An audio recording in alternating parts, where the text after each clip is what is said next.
And I would come home and I'd say to my wife, the cat's been on the phone. Oh, no, the cat's not on the phone. The cat's the only one on the phone. See, I have one, you know, it's one of those flat phones, and the cat walks on it and presses the speaker button. So now the phone is off the hook. So my wife, oh, no, that's impossible. So I go to this spy shop, this place in Beverly Hills. And it cost me like about $600. And I have this whole elaborate thing. It's got a laser beam, so if the cat crosses or goes anywhere near the phone, snap a picture, okay? Here you go. Good to see you again. Good to see you. Thanks for making the trek. Oh, yeah. And boy, I tell you. And you drove over, and too. And the traffic. Yeah. Oh, I moved from my... Oh, the traffic. From your spot to my spot. Exactly. It's a nice little small lot. There's not too much going on around here. I like it. Yeah, these days, there's not a whole lot going on here at NBC. No. It's you and I, and that's about it. The news, the weather. Yeah, that's right. I like it. And 13 years, it's amazing that, congratulations, 13 years. Well, thanks. Yeah, well, thank you very much. I can't believe it. Can you believe that? No, you know, it's really, the odd thing is you have guests on now that were born in the 80s, which is odd to me. Because people say, we had a guest on that was born the day I started hosting, in '86. I was guest hosting for 4 years. And I go, oh, wow, I have been doing this a long time. Yeah. But it goes by really fast. I mean, how does it feel like 13 years to you? It feels like, or does it feel like longer? No, it's harder to believe I've been doing the show longer than I was in school. Because school seemed like forever. Then, I mean, grade 1 through 12 is what, 75 years, 80 years of your life, really? And yet, it doesn't seem that long. No, well, congratulations anyway. Thanks. And all right, so we're constantly talking about this, and you brought some kind of proof, but your cat. You know, you seem to have a problem. You don't realize what an intrinsically vicious animal that the cat can be. You know about the dessert fork. We've talked about this. You know what? I caught the cat. I was sleeping one night, and the cat had taken a dessert fork from the kitchen, had it against my neck, and was pressing on it with both his paws. Luckily, can you see the puncture marks? I woke up in time. He's not kidding. No, he actually really claims the cat had a dessert fork against his throat. So, that's right. All right. Then the second incident was, I would call every day I call home to get my messages. Beep, beep, the line's busy. Well, there's nobody on the phone except the cat. And I would come home and I'd say to my wife, the cat's been on the phone. Oh, no, the cat's not on the phone. The cat's the only one on the phone. See, I have one, you know, it's one of those flat phones, and the cat walks on it and presses the speaker button. So now the phone is off the hook. So my wife, oh, no, that's impossible. So I go to this spy shop, this place in Beverly Hills. And it cost me like about $600. And I have this whole elaborate thing. It's got a laser beam, so if the cat crosses or goes anywhere near the phone, snap a picture, okay? Here you go. Here's the actual picture of the kitty on the phone, okay? There you go right there. Look at that. Exactly. Like this. You see? Look, see the speaker button? Right. Perfect. And this, you know, these are fabulous. Anybody have a cat with problems? Because now I can confront the cat and go, explain that. Yeah. I don't trust that you didn't put a little catnip or something on the keypad. So there's no catnip on the keypad. You see? Now, why do you say that? Because it didn't have a dessert fork against your throat. Yes, it did have a dessert fork against my throat. It sounds like you spend an enormous amount of money trying to frame this cat. You know, no, it's not trying to frame the cat. Well, I'll give you another example. There's another incident. I get up in the middle of the night. You go to the bathroom, you got to do something, and I don't turn on the light because I don't want to wake up my wife. Well, the cat loves nothing better than to dart by, okay? Because I'm like this, and I hear through my legs, and then I hear this, you know, this kind of, you know, this sort of, you know, like, and I can't see the cat. I don't know where the cat is. The cat was laughing? Yes, I think the cat was laughing. All right, I know this. I know it's late at night, and somehow you get confused. But this is what the cat does. The cat waits for me to get up at night, and then will dart between my legs and just wreak havoc. So I thought, how can I catch the cat without turning on the light? Once again, this is where the United States government comes in handy. I went down to this Army supply store for $800. No, I got this night vision goggle set. It's secondhand. No. And you put it on. It's got these two big batteries, and it's about the size of these cups. It's like this. It's like literally wearing this thing on your head. And it's got these two lenses that come off the side, and everything looks green. So I go to bed, and I got the thing on my head, you know. And my wife's asleep, and then I figured, well, I'll get up. And right away, I see the cat. The cat's like this, you know. And I see him, and I go, what's up, kitty? And the cat is stunned. literally stunned. So now I can track him everywhere. So until he figures out some way to bypass the night vision goggles.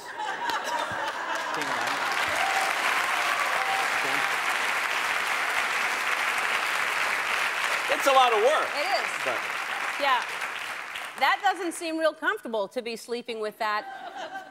the comfort and satisfaction I get beating the cat makes it more than right. worthwhile. No, you don't have to sleep with it. You just he doesn't mean beating the cat. He doesn't mean that. He means winning. I mean psychologically, because I think that's harder on Kitty than, you know, anything It's a else. cute cat. It's really cute. It is a cute cat. It's a cat now. It's not a kitten anymore, right? No, it's not a cat. And it's now a cat, yes. It's not a kitten anymore. So why don't you get a little friend? Maybe it's lonely or bored or something, and that's why No, that's all I need is 2 cats conspiring now. No, this is, one cat no, is they would enough. conspire. No, they don't. You know, it's not even, it doesn't even meet the legal qualifications of a pet, okay? It sleeps 23 and a half hours a day. It doesn't do anything a pet will do. Oh, I thought it was on the phone during the day. Well, yeah, it doesn't go on the phone and annoy me, but pets don't go on, exactly. Like animals. The cat knows there's going to be an earthquake. Does he tell me? No. He's in the doorway, meow, meow, meow, meow, meow. You know, exactly. Asking for some kitty food or something. What did you bring us? You brought us are you adding to our bad school photo? Yeah, that's not as bad as some of your school photos. No, this I know. is me and... That's actually good. That's not a bad one, but it's not a good one either. Yeah. No. Yeah, that's Who would think you'd turn out to be a comedian? You look so serious, like you're going to end up selling insurance or something. Yeah, well, I did get voted funniest. This is me and Lynn Dierman. Lynn is... Oh, y'all are funny there. Yeah, that's not You're really in garbage funny, cans or you're something. Sitting in garbage cans. That's like high school funny. Yeah. Okay. Because you were voted funniest senior. I did get voted funniest senior, yes, but in a class of 4, that's not really that impressive.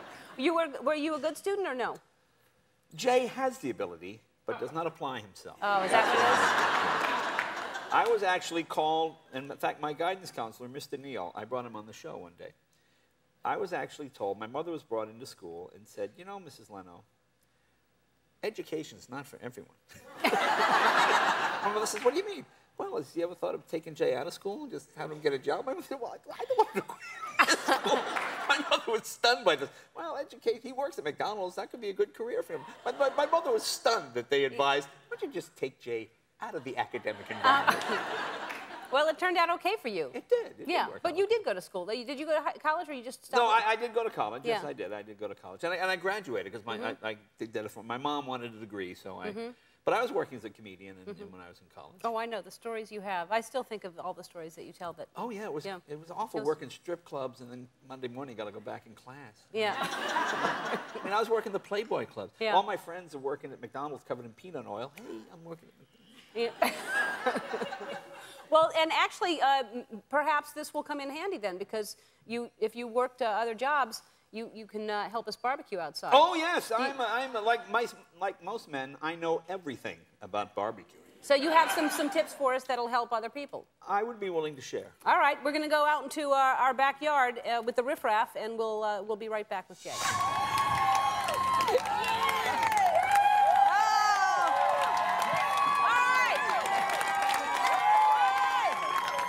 Hi, you guys. What's up? Hi, girls.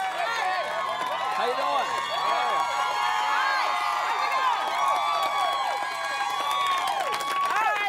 Hi, everybody. Oh, this looks great. How you doing? Oh, man. All right. What do we have here? What do we have here? I believe those are called hamburgers. Well, you're very domestic, aren't you? What are you? Is this a tip of yours, or is this? I don't know if they're using my tip. I have a tip whenever I make ham. You guys ever do this? When you get ground beef, put a little chip of ice or an ice cube in the center, and then pack the meat around it. So when you cook it, it'll stay moist. Have you done that? No, I haven't. You put an ice cube in the... Ice cube in there, like you say, you'd put an ice cube right in here, and you'd pack it around. So when you cook it over the fire, it stays moist. Yes, and it'll melt. Hey, you kept well. I see you know your way around the kitchen, young lady, huh? Hey, it'll melt. So you put an ice cube. Yeah, like this. You Is too see, big. you like this, you would put this That's what I'm in asking here you. like this, you see, and then you would sort of pack the meat around it, and then when you cook it, you see, the juices, it'll stay moist. Right, and now you have roast beef ham. It's a horrible idea. Yeah. There must be something. What are you washing your hands with, fellas? Hang on, there are girls in a pool. Hang on. Yeah, with a beach ball. Oh. They're just actually playing. Okay. I saw a movie like All this right, on well cable. that sounds like a That works. fascinating idea, and I'll try it from now on. Yeah. All right. Do you want to try a hamburger or something? Gee, I've never had one, but I'd be willing to give it a shot. What do you think, folks? Oh, come on! Yeah! That's the great thing. Like most men, I'm really adventurous when it comes to food. Would you like to try a burger? Oh, boy, I bet I would. Oh, just try one. Let me see. Where's a bun? I need a bun. All right. Now you've got it. Now you've got there's stuff here. to do this here. Careful, there's fire. Are these all cooked up here? They look, are they ready? They're medium, right? That's good. Oh, yeah, I wanted the large. Mm-hmm. Now, we need ketchup. We got to have ketchup. Oh, look at that. We just have little packets. But that's going to go all over everything. Hold on. Yeah. No, you don't put the ice in now, Ellen. You got a little backwards. All right. You got a little backwards. All right. Jay, thanks for coming by. Well, thank you. I appreciate it. I think all of it. Careful with that stuff.